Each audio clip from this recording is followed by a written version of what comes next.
All right. Good morning, Dr. Val here. Welcome to Coffee Chats. Today, I want to talk about something that you might not realize about fasting. Fasting affects your vitamin D levels in a good way. So, there's some crazy pathways that are regulating your vitamin D levels. Try not to let my thing tip over here.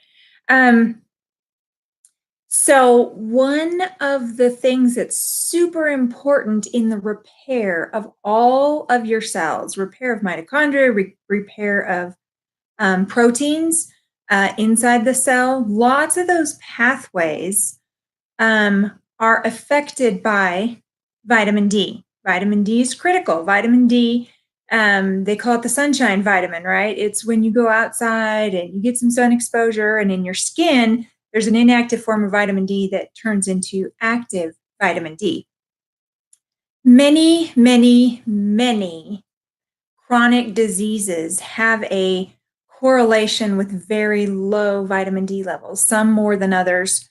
And I'm still reading some stuff about which came first, the chicken or the egg. Was it that you had low vitamin D levels and that's really inhibiting all of your repair processes, and it makes it easier for these chronic diseases to flourish? Or, is it that these chronic diseases and all the inflammation are actually inhibiting vitamin D levels? Well, there's more to it than that, but that thought has been around a long time. We see this correlation all the time. People with chronic conditions, particularly autoimmune conditions, almost every single person will have a low vitamin D level.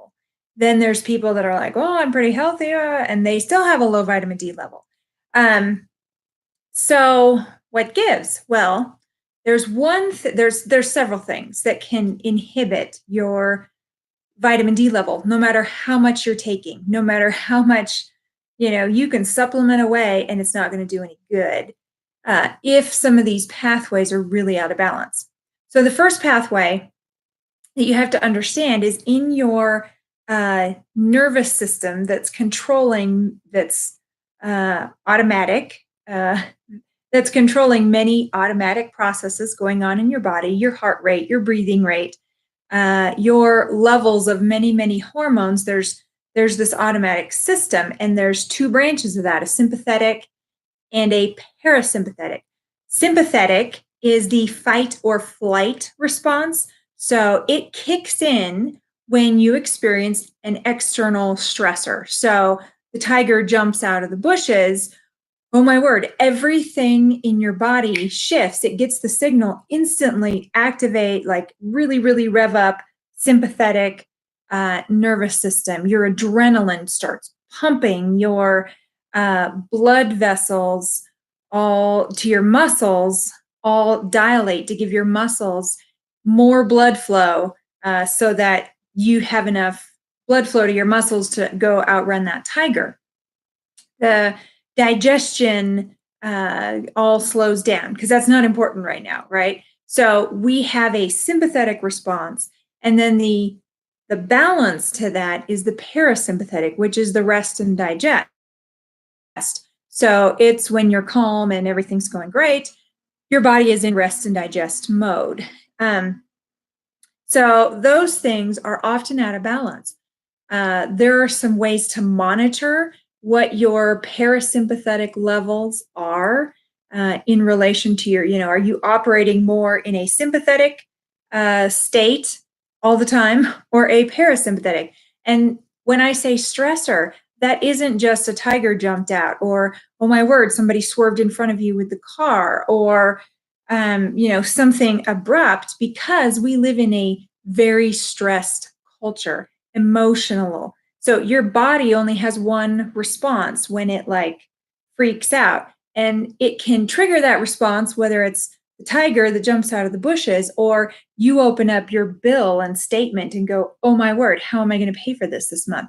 That is the same stressor. Your body really does the same exact thing. So we have these emotional stressors. You get in a fight, you have, a tragedy happen, you have, a tornado comes through. I mean, there's just we live in a culture where we are emotionally stressed. We're also chemically stressed. Our body gets exposed to something and it's like, oh my word, I don't know what to do. Quick, get it out of my, deal with it.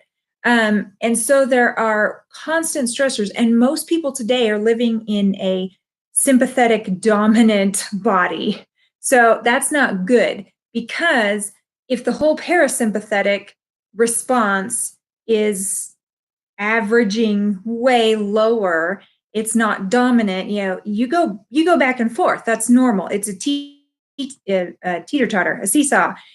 You're going back and forth all throughout the day, but most people are way more up here, and you never really get to see that parasympathetic response. If that parasympathetic response is low, your vitamin D level is very, very suppressed. It will never be able to utilize the vitamin D no matter how much you're taking. Okay, so that's the first thing.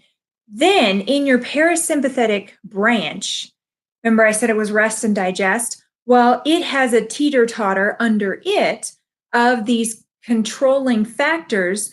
One side of it is growth, because when your body's not in a state of alarm, it can say, oh, yay, we're growing, we're growing. That can be a good thing and that can be a bad thing. Or repair, because those hormones as well are balancing each other. Okay, on the growth side, there are two key components. One is insulin, and one is another molecule called mTOR. Okay, insulin we all know of. We're much more familiar with that, but it is for growth. When there's a lot of sugar available, I'm going to store it, and that's a good thing. mTOR is really responsible for essentially muscle building, and that the other side of that, the repair side, are things like vitamin D. Vitamin D is key in repair. But my point is, if your insulin levels are high, your vitamin D level is suppressed. So even if you're acting in a parasympathetic state, you're like, I have good times of relaxation, I deal with stress well, I'm monitoring this and I know that I'm getting good sleep, things are great, I don't feel stressed. Well, guess what? What are the things that influence mTOR and insulin overstimulation? Is your diet. And that's where fasting, we know basically you're lowering all that insulin because you don't have much sugar around anymore. And that is lowering mTOR as well. Your body can switch fully into that repair mode. And so your vitamin D level can now actually be utilized. The body is shunting everything towards repair, and it's saying, oh my word, we have vitamin D. Let's use it. Let's utilize it. Let's convert the inactive to the active form, which, by the way, takes magnesium. You use a lot of minerals when you're fasting. Okay, but these pathways, that growth or repair mode, are all functioning within that parasympathetic side of your neurologic stimulation. So again, it's all automatic, but that within the parasympathetic, you can be working in a parasympathetic mode, and there's ways of monitoring that, like heart rate variation. But your diet largely affects which way that repair or growth teeter-totter is going to go. Okay, so growing is not a good thing when you're talking about cancer, when you're talking about fat, when you're talking about, as an adult, there are times you really don't want to be in a growth stimulated environment. Okay, bodybuilders or people that are really trying to bulk up in muscle, they want mTOR to be driving those pathways. There's three things that will raise mTOR, and insulin will come with it naturally. And that is high calories, high carb, or high protein. Either one of those three will tip you into a growth dominant phase, okay? And it will suppress the repair. So And the studies have shown people that are, bodybuilders, that they're just bulking up all the time with high calories or high carbs or high protein or all three, that you take years off of your life. Yes, it does the job, but the data shows that you're taking 10 to 15 plus years off of your life. And you don't want to live in a state of mTOR and insulin elevation. So carbs are going to raise insulin, protein is raising mTOR, and those two really go side by side. Calories will also raise both of those. So when your diet is really affecting whether or not you can be in a repair state or whether you're shunted to a growth state. So what happens in fasting? In fasting, you're having no calorie intake, no carb intake, and your body is forced to fat adapt, to utilize fat for fuel. And so the sugars are very low, insulin is very low, mTOR is very low. So that allows all of the repair pathways to then open up. Okay. So now what can throw you out of that repair state is if you're switching back into the sympathetic out of parasympathetic. That's one of the big things. And I will tell people who go into a 5-day fast, like I had a friend who had a huge stressor hit her on day 2 of that fast. And it was something she was going to be dealing with for a while. And it was like, okay, no, you should not be fasting right now. Your body's energy is now in crisis mode, and dealing with that emotional and just crazy circumstances. That is not the best time to fast. Your body is not going to reach your body's not going to be in full repair mode. That being said, I would maybe not in that moment, but perhaps right after, okay, I need to allow my body to repair. I know that because I just had this crisis happen. Fast after. As soon after as you feel like you can cope with that, fast after. In the Bible, we see the example of when there was a death, when there was a crisis, when there was something that happened, people fasted immediately after. And part of that is your body is trying to utilize all of its energy into that coping, into that stressor, into dealing with, a death or some crisis. People would fast. And that is part of the way that your body can recover faster. So in the moment, if you have a huge crisis go on, it may not be the best thing in that moment, but you're going to find your response is, I don't have any appetite, because all of your energy is going to deal with that crisis, whether it's mental, whether it's chemical, whether it's a severe illness, whether it's a severe injury. You're not going to feel hungry, and there's a reason for that. Don't feed your body if you're not hungry. That's a key thing, that the body's trying to rev up that repair mechanism. But sometimes a huge trauma-like event can really disrupt a fast, because if you're dealing with it in a completely stressed out way, then you're going to throw all of these teeter-totters and ladders way out of balance. But as soon as that initial has passed, go back and fast. So anyway, vitamin D, critical for repair.